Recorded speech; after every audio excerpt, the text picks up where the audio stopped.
Today's scripture reading is from Galatians 5, verses 25 through chapter 6, verse 5. Since we live by the Spirit, let us keep in step with the Spirit.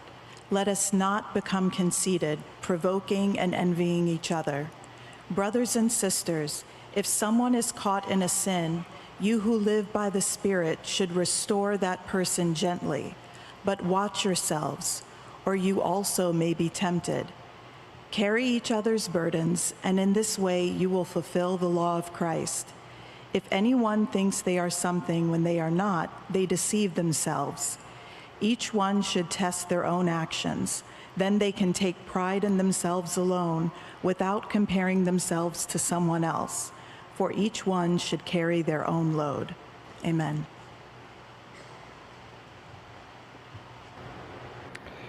Amen.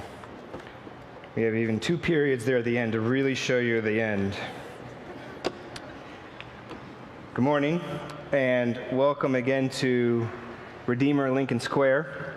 We started a series last week talking about how before the fall starts, we need to relearn our communal habits. And we're doing this, frankly, because I think everybody agrees that over the past few years, all of our relationships have thinned out. And I don't think they've thinned out just in society in general. They've thinned out in our personal lives as well. And yet what's so interesting about this particular topic is I think everybody in this room would agree about the importance of relationships and community in general. But then when we try to apply that to our individual lives, when we say, let's get down to the granular in our own lives, that's where everything falls apart.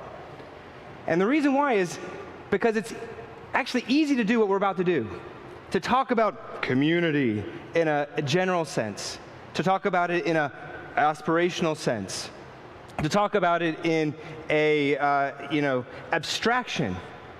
But when it comes to our own lives, that's where the disconnect happens. And it happens because when it gets down to the nitty-gritty, everything falls apart. We don't know how to activate this in our own lives. We are not in relationships as we should be. We're not in relationships as we ought to be.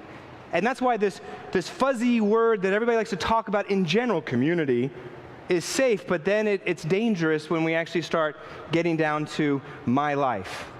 And so, whether you're a Christian here today or not a Christian, I think we can all agree this is a problem. This is something that is real. And we need to look at it, and we're going to address it in three ways. We're going to look at, one, the failure of community. Two, we're going to look at the features of community. And then three, the foundation of community. All right? We're going to look at that failure, features, foundation of community. Right now, let's go. First, the failure of community. What leads to failed communities? I'm sure you all have some sort of idea of why you think that's true. Psychologists, sociologists do as well. But let's look at Paul. Paul in verse 25, our first verse here. This is, by the way, one of the first statements he says after he gives us the well-known list of the fruit of the Spirit. Earlier he says, the fruit of the Spirit is love, joy, peace, patience, kindness, goodness, faithfulness, self-control. And then he says, hey, you want to know how to have the fruit of the Spirit in your life? You want to know how to get that? You have to live by the Spirit here in verse 25. And this is important. Why? Because for Paul, it's not good enough just to call yourself a Christian. There's been a lot of injury and harm done in this world because people who've called themselves Christians don't live as Christians. For Paul, he would say it's possible for you to go to church, think you're a Christian, and not really be one, which for all of us should kind of give us a pause. Because for him, look what he says. He says, at some level, being a Christian means living by the Spirit, keeping in step with the Spirit in verse 25. So we should be asking ourselves, fine, then what does that look like? And he tells us, the next verse, verse 26, the way to do that, he starts in the negative. He says, let us not become conceited. In other words, if you want to be able to live by the Spirit, if you want to know the place where the failure of community starts, it's in this conceitedness that leads to, he has two words here, provoking or envying. And we need to look at both of those. What does it mean to provoke and envy? It means this at least. conceitedness or self-conceit is having a false representation of your own life. And let's be honest, if you have an inaccurate view of yourself, a false view of yourself, you're going to have an inaccurate view, a false sense of other people. And how does that come out? Well, it comes out in two ways, provoking and envying. First, provoking. The Greek word for provoke here is the word that means to challenge, to a duel. The allusion is like a contest or a duel, which is important because provoking is not just believing you have a superior view on other people. It's not just an air of superiority. It's wanting to demonstrate that superiority for other people to see. And so, in other words, it's not good enough just to know that I'm better than you, and I want to tell you about it, and I want to show you, and I want to articulate to you how you don't have your life as put together as I do, how you're not as moral as I do. Here's what you're lacking, and that's not good enough. It's also to let other people know about it. That's what it means to have an air of superiority. And that's not, by the way, this is not just competition. Competition kills community. It's a superior spirit. And I think we all get this, right? It's really, really hard to be friends with somebody who's always feeling not just superior, but wants to show everybody else around you how much better that they are than you. But here's where it's dirty. What's dirty is when you see that, what's our natural inclination? It's to go like this. Hate those people that are always calling other people out, always looking down on other people, always feeling like they're better than everybody else. I can't believe them. And what happens there? You start feeling superior about their superiority. And then you end up doing the very same thing that they've done to you, and you don't even know it. And they don't usually, by the way, know they're doing that to you. They can't see it. And yet it's there. And I think this is actually one of the reasons why maybe we stay with friends that are of our own economic class or racial background or geographic background. I think one of the reasons is not just comfort. I wonder how much of it is this a sense of the way I do things, the way I see things is superior. And then he says that's conceitedness at some level. But here's second point in here for how community fails is Paul thinks you can be conceited also by envying. What does it mean to envy? To envy means not just to say that person has something over there. It's to say that person has something over there and I want it. It's to say they have something over there and I need it. And so look at Paul. This is actually really complete. You can be conceited by having too high a view of yourself, but you can also be conceited by having too low a view of yourself and having a sense of inferiority. I got this from John Stott. John Stott points out that you can walk around life going like this. I'm awesome, and I'm amazing, and let me tell you about it. But you can also walk around going like this. That person's awesome, and that person's amazing, and I really wish I was like that. And when you go like that, both those views kill community. Why? Because who wants to be around somebody who has this fantasy land of their superiority, who walks around saying, I can do this, why can't you? I'm attractive, why can't you be? I'm amazing at my job, why can't you be? I'm an activist, why can't you be? I am funny and smart and, fill in the blank, why aren't you? Who wants to be around that? But a sense of envy does this. They have that, why don't I? I want, I need, I have to have, I don't get. And when you start acting that way, when you have those feelings well up, and by the way, this happens daily for me, walking down the street, in my own head, and what happens in that moment is you can't focus on other people and their needs when you're focusing on your own so much. Another way to put that is you can't give if you're always in want. If you're always staring at yourself, you can't look out there and see what's real. And so, before we move on, I want to ask you, which one are you? What's your temperament? Is your temperament more err on the superiority side of things, or are you more on the inferiority side of things?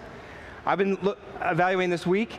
I think I can be both, not just with different people, but I could be both in the same situation with the same person where I feel better about this aspect of my life, but worse over there. And guess what Paul is saying? He's saying, one of the reasons why our relationships have thinned out, one of the reasons why there's not real community in our lives is because of this. This is a community killer. It's having too high a view or too low a view in your own life and in the lives of other folks. That's number one. Now, secondly then, for Paul, then what are the true features of community? If that's the failure, what's real features of community? Now, I'm not talking psychologically, I'm not talking sociologically. You probably have a lot of features in your mind of what you feel like you need to have. They have to be in this age range, and they have to have this life experience. That's yours. That's not Paul. Paul actually gives us, I believe, two marks that are utterly unique. Number one feature, look at the next verse. Brothers and sisters, if someone is caught in sin, you who live by the Spirit should restore that person gently. And then, by the way, this, I believe, I've been meditating on this verse all week long. This is a profound verse for our time. Because look at verse 1. The assumption first is somebody is caught in sin. The Greek word here alludes to, the tense is in the passive tense, and it alludes to somebody trapped. So it's probably somebody who's done something wrong and they don't even know they've done something wrong. And it's an ongoing action. It's happening in their life still. So that's assumption number one. Assumption number two is we're supposed to do something about it. And then assumption number three is what we're supposed to do is it says restore. You are to restore that person. The word restore is a Greek word for mending nets that are broken. You have to fix them, kind of like fixing a dislocated finger. You probably can't see this up here, but I dislocated this one. It's a little more crooked. You can't see it, but it's crooked, trust me. This pinky got a lot more dislocated because a couple years ago, it got bent back. I think I was doing something dumb with a football, and because I can't catch, and it went, and then it bent backwards. And what I had to do is I had to pull it out, put it back in, because you had to fix it. It hurts to have a finger dislocated. To put it back in, it hurts even more. But the goal is to fix it. I've dislocated my shoulder before. When you dislocate something, guess what happens? There's a lot of pain, not just when it breaks, but then also when you have to put it back in. But the goal is to fix. And this is why, by the way, why I think this is so countercultural. Because why? Modern people, us today, we're really good at pointing out other people's wrongdoing. Hey, that's wrong. Put out the APB. Let's tell the world. We're good at pointing out where somebody else has done wrong, but we don't do it gently. Or, you know what we're good at? This is the New York way. We're walking down, we see some sort of brokenness, we're like, well, it's not bothering me, not my problem. That's not just out on the street, that's actually in other people's lives, it's in our own church. If that person's having a hard time, not bugging me, not my problem. We'll either call it out, not gently, or not talk about it, ignore it. And Paul's saying neither one of those actions is valid because you're supposed to restore and fix and mend. And the context is gentleness. I don't know about you, but when somebody's come to confront me, I can tell right away within the first 5 seconds if this is going to be done gently or not. And also when I've tried to confront other people, it's really, really hard to do it gently when you have the feelings that you feel. But here's why it's so hard. Because it's possible to tell somebody truth, but do it in such a way where they can't actually hear that truth. Paul in other places talks about truth and love and truth, because it's possible to say something truthfully without it being lovingly. Which means, and this is what's so crazy about this text, if this is the context for restoration, then Paul believes if you don't do this in gentleness, the person breaking community is not the one who messed up. The person breaking community is actually, the onus is on the people who are unable to restore gently. And here's where the proof's in the pudding. The fact that this isn't our default, the fact that this isn't etched into our brain, the fact that this isn't our paradigm for how anything happens in our life is indicative of how we see ourselves and what kind of communities we're actually in. It shows how little we actually do this. And by the way, you want to say, why don't I have real friends and community? Why is my relationship so thin? Who would ever want to be in a relationship with other people that doesn't have this as the context?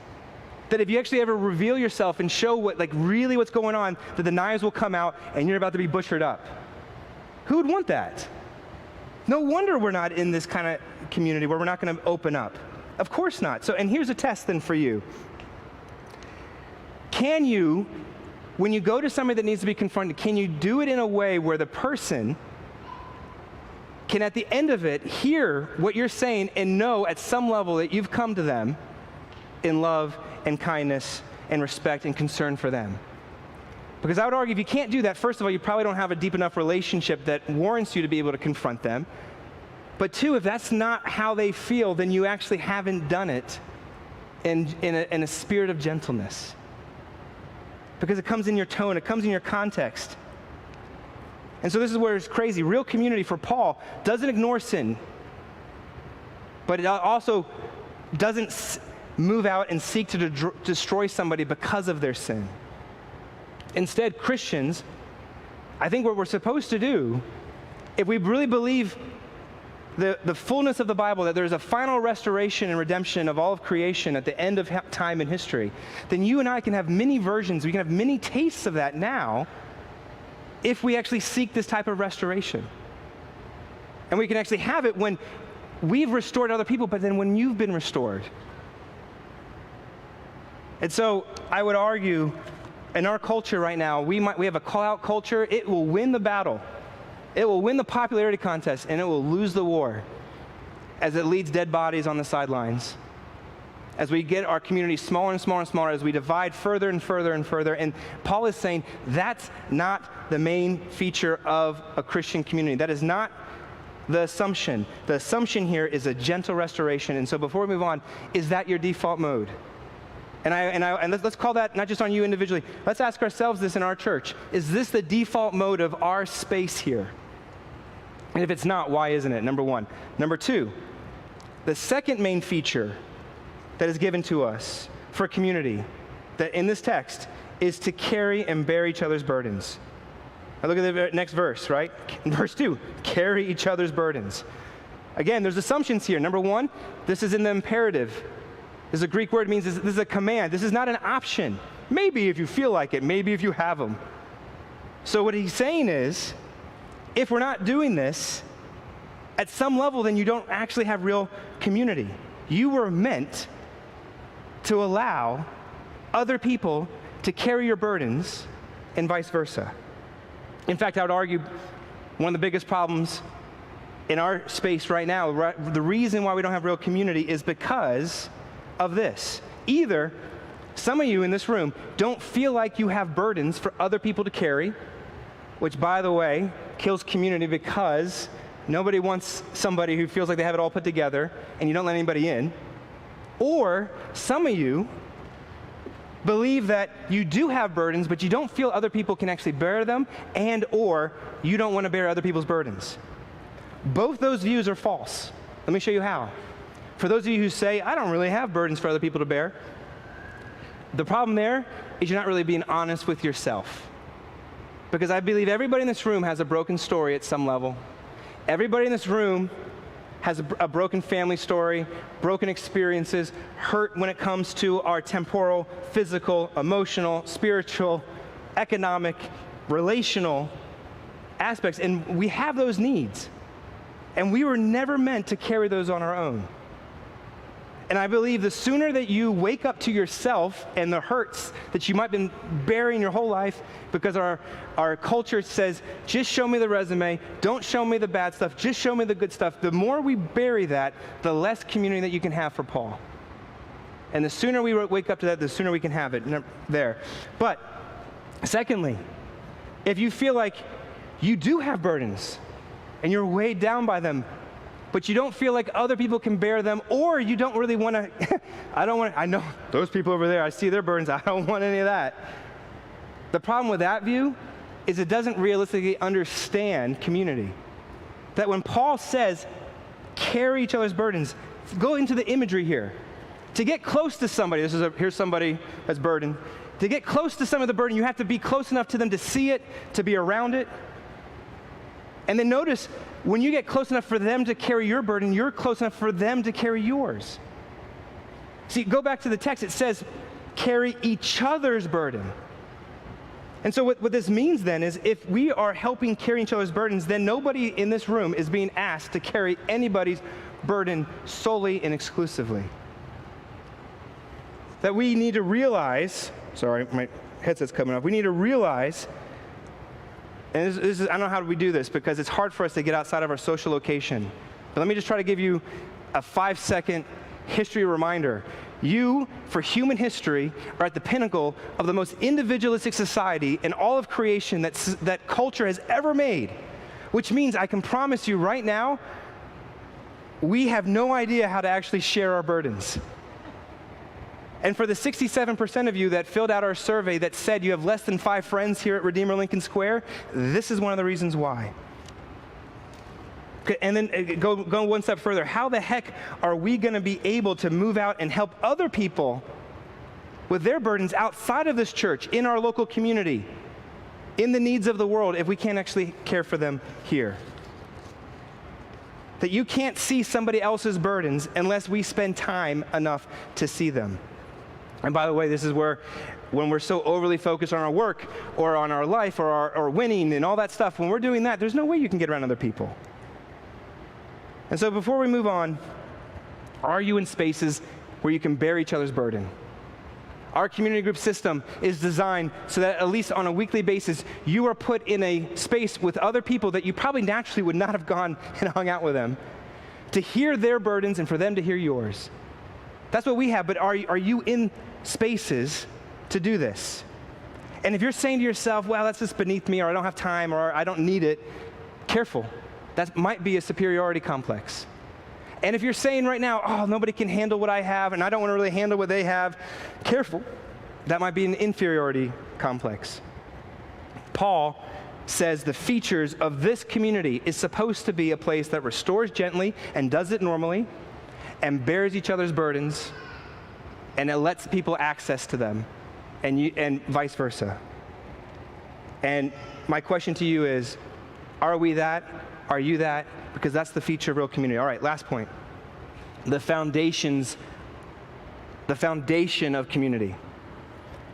If we're going to be able to have any hope of these features, which I believe, and I challenge you all, I think they're unique that you don't have in culture this day, we need to realize we need a new foundation, because if we're honest, the failure of community exists in our own hearts. It's that inferiority and superiority complex. See, Paul goes right back to it. Look at verse 3. If anyone thinks there's something when they are not, what is he doing? Danger, danger, danger, superiority complex. But then next verse, each one should test their own actions, then they can take pride. What's he doing? Take pride. That's inferiority complex. A lot of people don't know how Paul can say within the same, 2 verses, how these 2 phrases go together, but he does, because he realizes you're suffering, I'm suffering from either one of these. But he knows the solution has to be some foundation that holds these 2 things together. And his answer? It's right back in the first verse.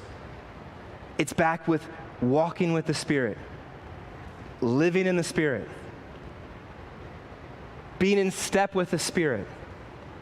The Spirit, the third member of the Trinity, which Presbyterians don't know how to talk about, is a lot of things, but he is at least the one who is here to reveal to us the true nature of God in our life. He's to reveal, the Spirit's to reveal Christ in us and around us. And so for Paul, what he's saying is, if you're going to have foundation for community, you need to know Jesus in a deeply profound way. And if you did, here's what would happen. At the same time, you would have a deeper understanding of the lowliness of your condition, and yet the loftiness of your status. And you would be able to hold those 2 things together.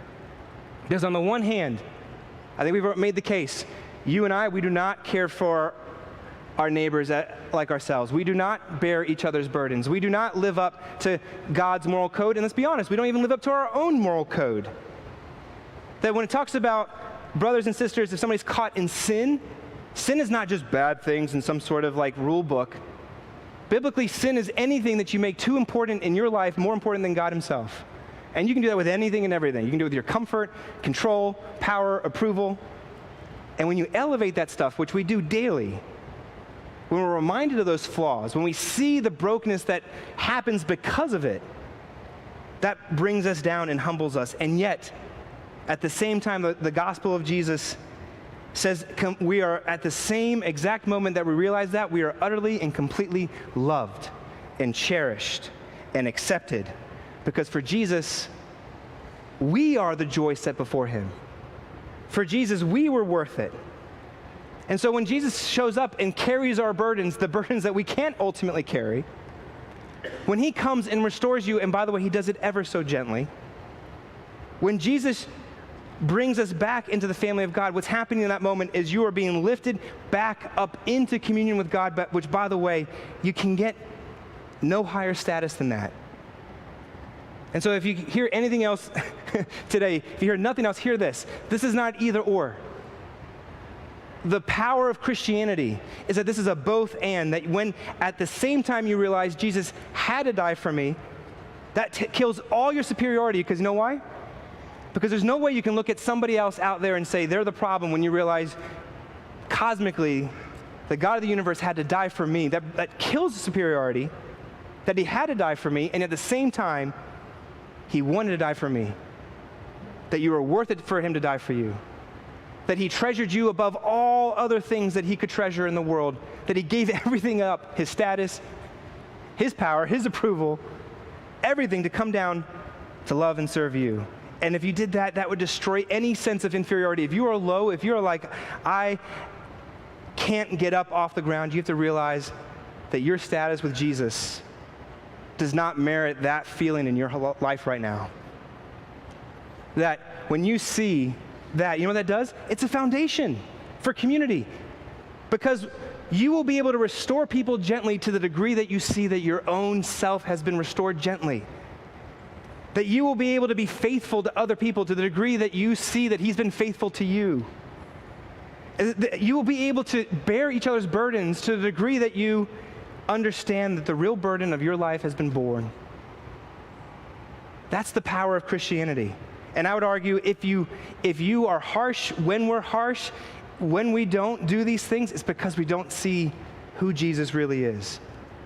And friends, so we're doing this series right before the fall to try to set the paradigm, to set our behaviors, because we have a chance at real community, but it can only be had if we hold the costliness of the cross with the love that is found for us on the cross.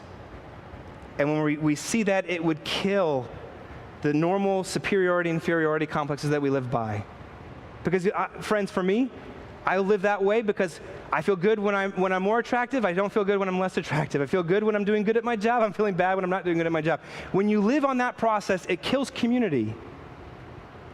But with Jesus at the center, you can actually have community, because when he becomes our identity, when that becomes permeated in our lives, it allows us to actually accept and move out and bear each other's burdens and restore and do it gently. Last thing I'll say as a means of an example, this summer I've been rereading the Harry Potter series. I don't want to ruin it for you if you haven't read it, but in the last book, you're like, oh, he's doing it. In the last book, there's a character who you learn that everything this character did for another character, even when we didn't understand it at the time, it was always done out of love for that character. And we look back and there was so many examples that we thought were examples of that character hurting, but actually trying to heal. And it's only at the end when we see, despite what they suffered, despite the loneliness, despite the rejection, that it was always done in service and love for this character. It's that time when we finally see the extent of that love. Biblically speaking, that's the same for us. When we see Jesus' actions, by the way, some of you do not see how his actions in your life right now are helping, not hurting. But when we see his actions, when we see the arc of the biblical story, when we see our place in that movement of redemption and restoration, When we realize to the extent of that love for us, that becomes the foundation. Knowing how cosmically loved that we are. Not that he likes you, but that he treasures you. The love of your life, him making you the love of his life, making that the love of your life. To the degree that's in your life, everything else falls in place. Friends, I think that's the way that I can't just stand up here and say, bear each other's burdens. I can't say, restore people gently. You will not do that. You can't do that. But if you go here with Jesus, if you walk in line with the Spirit here, which means you have to do a little bit of work of reminding yourself and meditating on it and thinking and dwelling and seeing other images of God around you and not being afraid they're going to have the knives out. Because we all mutually understand this. That as bad as you are as accepted as you are. And we can hold those things in tension. That is why we can now really love and bear and do community. And the fact that he made you his glorious inheritance, I would argue means there's something about you that you don't even realize. That you don't see your value enough. That he would give up heaven and earth for it. If you can sit in that nature of that love, wow. I think we could do community. I think it would go away from just the ethereal and the aspirational and become actual. Let's pray. Heavenly Father, these are big concepts and it's hard to sit here and just listen, Father, because where's the praxis? How do we activate this? How do we move this in our life? And it's only going to be your Spirit dwelling in us. Please come in a powerful way. Move into our hearts. Use the brokenness that's around, which this is what's so crazy and so transformational. You will use, and you have used, the brokenness in our lives to reveal our need so we throw our hearts onto you so we can absorb your grace more, to then turn around and love and serve others. Make that the paradigm of this church. Make that the prerogative. Make that the foundation of community so we can have these beautiful features that seem unattainable, particularly in today's context. We pray things in your name. Amen.